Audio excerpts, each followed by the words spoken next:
Objection!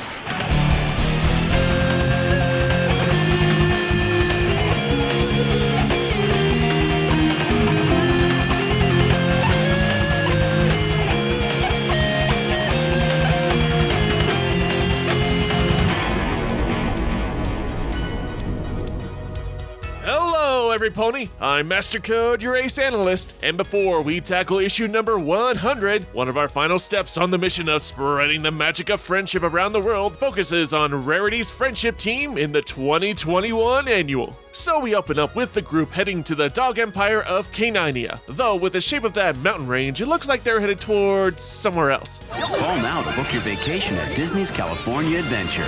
I do like this sequence of the group traveling en route to the heart of the dog city. It's got some funny gags and some kinetic visuals on the minecart ride. Woo! Superhero landing!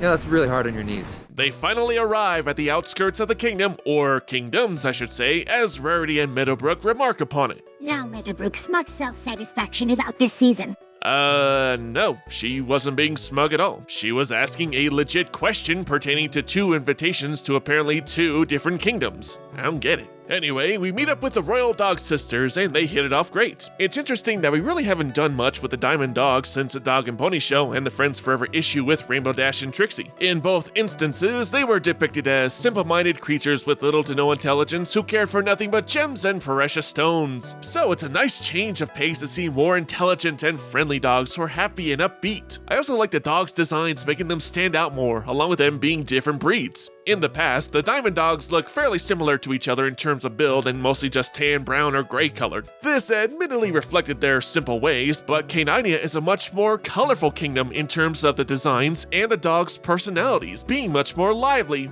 for the most part. Also, something else I find interesting is that despite being royalty, they actively perform the task of mining gems for their kingdom. True, dogs digging for gems is their nature in this world, but still it shows that no task is beneath even a high ruler of a city, and proactively care for the prosperity of their kingdom. While giving the grand tour, the sisters reveal why their kingdom was split. Apparently, while digging a new tunnel, their highest sister forbade them to continue, indicating that it was much too risky. Along with that, the queen is against change, saying their old ways are fine, along with an aversion to magic, ultimately leading to their sorrowful split. Insert Republican Party joke here. The group visits the second kingdom, and after a warm welcome, a misunderstanding by Rarity ruins the warm reception. Objection!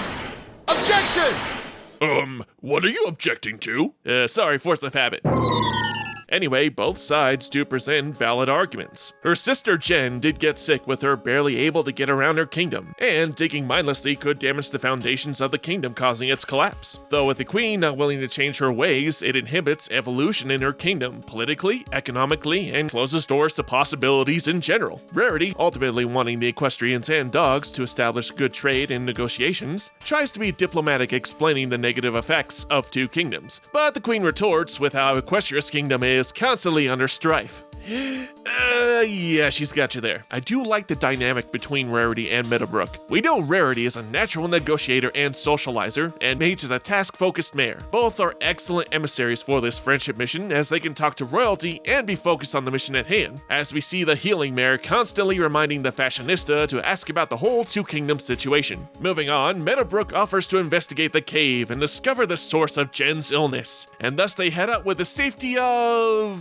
wearing masks. Ooh, this comic's gonna be quite the time capsule indeed. Ooh. On their spelunking mission, they discover these rock turtles called carbon kappas, who have been feasting on the local gems, causing a buildup of deadly lead dust, causing Jen's sickness. While Maud for the most part has been mostly enjoying the trip, she does serve a practical role for the journey, being a geological expert, determining the cause of the problem. Plus, we also have the usual great style of Maud comedy with her monotone delivery and mannerisms. Unfortunately, the cave starts to collapse, but luckily the Royal Sisters all help out to save the day. As for Big Mac, while he doesn't play too much of a role in this tale, he helps out with a sudden catastrophic event, as such a thing will require a big strong stallion. The floor opens up beneath them and they all conveniently immediately end up right at another Tree of Harmony. Alright, I've been dancing around this issue, but let's go ahead and discuss the major issue with this comic, and it's the same problem we've seen in the Abyssinian arc. Like with the previous stories in Season 10, we've been introduced to a new group of 6 characters who would embody the elements of harmony. In the Pharasian Coast arc, we saw Zecora and her friends actively display their individual elements during their adventures, along with learning about their personalities, backstory, and culture. In the Abyssinian arc, we were introduced to some colorful characters, but didn't really spend any time to get to know them, and the comic just basically told us which elements of harmony they inhabited because the story didn't make that clear. In this comic, we once again have similar issues. It's also the reason why I really haven't been talking about the other rulers of Canania, being that we really don't know too much about them. We know some of their basic personalities, like the twins Fiona and Amber are jubilant and upbeat, the queen is cold, wise, but calculating, and Jen is kind, and Moon can use magic, and Indy